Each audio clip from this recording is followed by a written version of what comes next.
salut tout le monde, j'espère que vous allez bien, que la famille se porte bien. Aujourd'hui, toute nouvelle vidéo.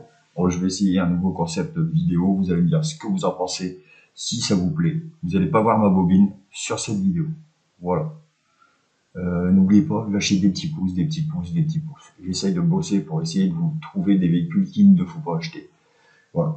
Je vais faire une petite série de vidéos. Donc là, on va voir le 1 litre de PureTech. Après, on verra le TCE de chez Renault. Voilà, donc lâchez-moi un maximum de pouces, ça ferait super plaisir. Voilà, donc on va parler du moteur 1 litre de PureTech, donc de chez PSA. Donc le voici. Et là, voilà. Donc on va voir aussi les véhicules qui sont associés à ce moteur. Donc c'est un moteur qui a été fait entre 2015 et 2016. Voilà. Donc là les véhicules compatibles ici. Donc on a le Citroën C3, C4, C4 Cactus, C4 Picasso, C4 Grand Picasso, Berlingo, DS3, DS4, DS7, DS5, S. Après Peugeot, on a 208, 2008, 308, 3008, 5008, partenaires. Voilà. Donc je le fais comme ça cette vidéo, au moins on voit bien que je dis pas des conneries. Voilà, donc turbo compressé avec injection directe. 3 cylindres. Surtout, le principal, c'est ça, 3 cylindres. Fabriqué en 2012. Donc c'est ça, c'est de 2012. J'ai plus la date de fin, je crois. Bon, il y a le modèle 110 chevaux et 130 chevaux. Voilà, là le petit bébé. Voilà. Donc c'est un moteur en fonte d'aluminium. Okay, voilà. Bon, jusque là, tout va bien, tout serait correct, malgré que mettre un turbo sur un 1,2 litre, c'est un peu dommage. C'est pas trop nécessaire. Si on veut des chevaux, on prend pas un 1,2 litre, déjà, de base. Donc c'est un turbocompresseur à faible inertie. Donc c'est Honeywell, le fournisseur du turbo. Voilà. Donc les performances, les voilà. Alors, on va voir la courbe de performance. Donc 205 Nm et 230 Nm pour le 130 chevaux. Donc 205 Nm pour le 110 chevaux et 230 pour le 130 chevaux. Voilà. Donc on voit un peu les courbes de puissance. Ouais. Là-dessus, ça reste raisonnable. Un 1,2 litre, ça va. Voilà. Donc qu'est-ce qu'il nous donne d'autre? Voilà, bon, tout ça, ça va pas nous intéresser.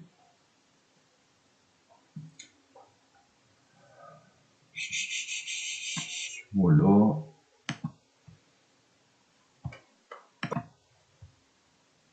Donc pour ceux qui veulent la coupe un peu du turbo, bon, donc là on a la sortie turbo, catalyseur 3 voies évidemment, nouveau filtre en particules essence, donc n'oubliez pas c'est un moteur essence. Hein.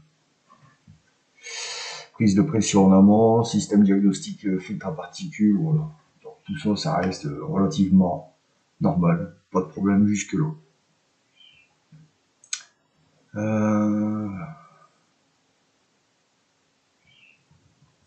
Donc là, refroidissement, ça va, ça reste, il n'y a pas de souci là-dessus.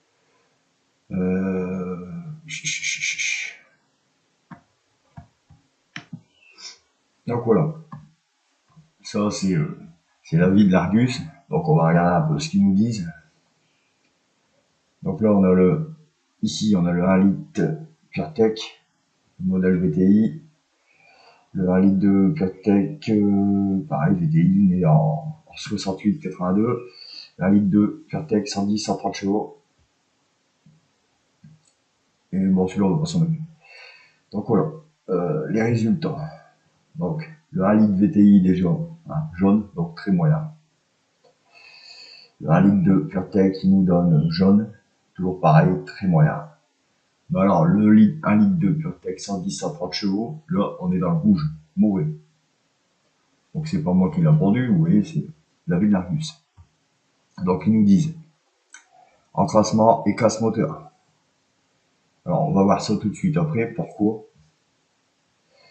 On a destruction de la courroie de distribution, donc toujours pareil, hein. On va voir pourquoi. Et bobine d'allumage. Voilà. Donc, c'est des défauts majeurs sur ce. Donc, voilà le défaut majeur sur le moteur 1 litre de PureTech.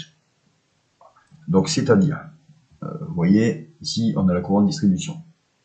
Donc, PSA, dans son extrême intelligence, a décidé à la place de la mettre ici, la courroie, à côté du bloc moteur, a décidé de le mettre dans le bloc moteur avec un bain d'huile.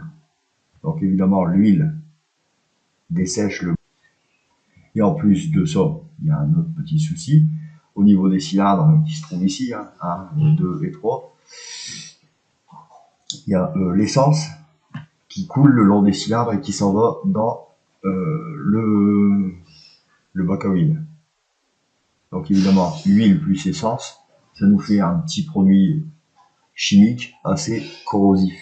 Donc voilà, toute la peau extérieure de la courroie de distribution s'en va, qui affaiblit la distribution.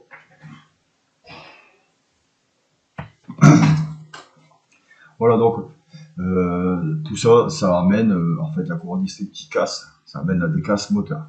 Donc PSA a décidé de rapatrier 220 000 véhicules. Voilà, donc dessus, ils ont fait changement de courroie, voilà, changement de nettoyage de la pompe à vide, parce qu'évidemment les particules de courroie qui se détachent s'en vont dans la pompe à vide, qui bouchent la pompe à vide.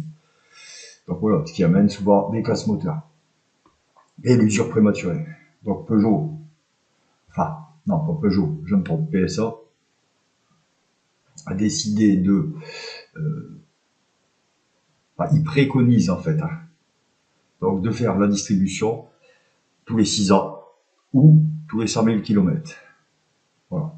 Donc normalement c'est 10 ans et 180 000 km. Voilà, donc pendant la campagne où ils ont rappelé les véhicules, ils ont fait la mise à jour du calculateur moteur. Donc en fait c'est pour réduire la pression, pour éviter les casses moteurs. La pression d'huile pour éviter les casses moteurs. Donc ils peuvent aussi changer, comme vous voyez là, l'électrovanne de la pompe à huile ou la vis creuse du turbo. Voilà, donc ils font tout ça, bien sûr, si votre véhicule a moins de 6 ans et moins de 100 000 km. Voilà, vous voyez, c'est ce que je dis, ramener à 6 ans ou 100 000 km. Voilà, donc il y a des collectifs qui se sont mis en place, parce que bon, c'est vrai que les personnes qui ont acheté ces véhicules sont très déçus, ils savent que c'est un moteur très peu fiable. Voilà, on met autant d'argent dans un véhicule, c'est pour que ça soit fiable. Oui, pas, c'est cette courroie-là en fait, voilà. Je sais pas quelle idée ils ont eu. Pourquoi pas laisser à l'extérieur le moteur, il aurait été de meilleure qualité. C'est quand même dommage, une mauvaise idée, et voilà. Le pire, c'est pas les groupes, c'est les particuliers qui achètent ce véhicule. Voilà, donc les conséquences, l'effritement de la courroie, comme on voit sur l'image au-dessus. Le circuit de lubrification de l'auto est du coup corrompu. Voilà, certains filtres conduits se bouchent. Évidemment, les particules du dessus de la courroie s'en vont. Donc il faut bien qu'ils s'en vont quelque part. Donc il y a un voyant qui finit par apparaître, mais le problème c'est que c'est souvent déjà trop tard. Il y a des préjudices financiers à cause de certains éléments, la sécurité aussi, la sécurité c'est assez dangereux quand un moteur casse. Voilà, donc après peut-être encore une petite photo qu'on va voir peut-être derrière. Voilà, PureTech moteur, ouais, super. Voilà. On voit bien la publicité qu'ils avaient fait, ils étaient contents de l'innovation qu'ils ont faite, mais c'est une hécatombe. Donc voilà, mais ne pouvons pas encore au niveau du taux de panne des 1 litre de TCE. Les 1 litre de TCE, on va les voir très vite. Je ferai une vidéo dessus aussi. Hop. Donc voilà, les véhicules, bon, on l'a déjà dit. Hein. Voilà, donc la pompe à vide là se bouche avec des particules de courroie. Et la courroie casse, hein, bien évidemment. Voilà, le calculateur sera mis à jour pour mieux détecter en amont l'arrivée du problème. Enfin, que le conducteur soit prévenu qu'il va avoir une grosse facture. Voilà, c'est cool. Hein, ils sont sympathiques. Ils sont sympathiques. Ça va vous prévenir plus de bonheur en fait que vous allez être dans la galère. Voilà. Donc il y a eu un collectif qui s'est fait. Je sais plus. Bon, déjà nous on a eu sur un live une personne qui est venue. Ils étaient déjà 350. Donc voilà, ils sont déjà 350. Une association qui s'est ouverte. 350 victimes de ce moteur à litre de PureTech, on va dire. Voilà, parce que c'est le groupe PSA, donc il n'y a pas qu'une seule voiture. Il y a Peugeot, mais il y a aussi les autres marques que j'ai dit tout à l'heure, je ne sais plus lesquelles. Voilà. Oui, un moteur. Je voudrais bien trouver le.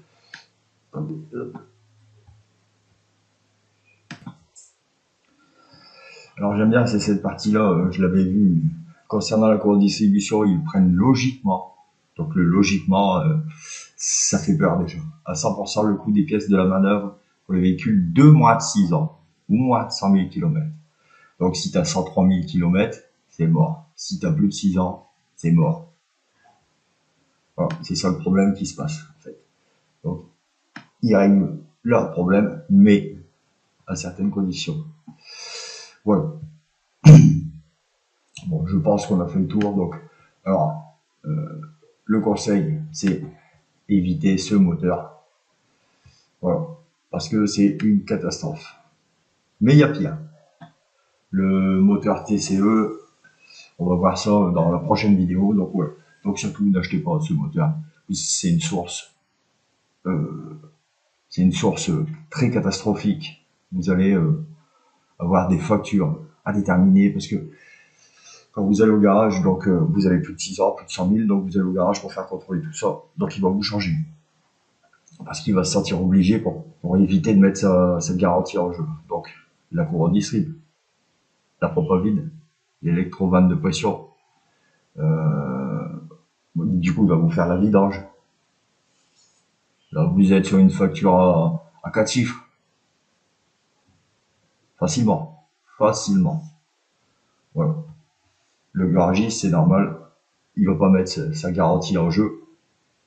Donc il va vous remplacer cette courroie qui se trouve là, la courroie distrib.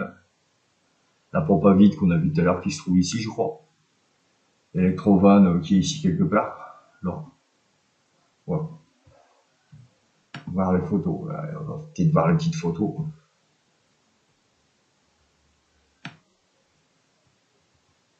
Voilà. Bon, non, il nous faut voir les photos. Voilà, donc c'était mon petit avis, ma petite analyse sur le 1 litre de PureTech. Voilà.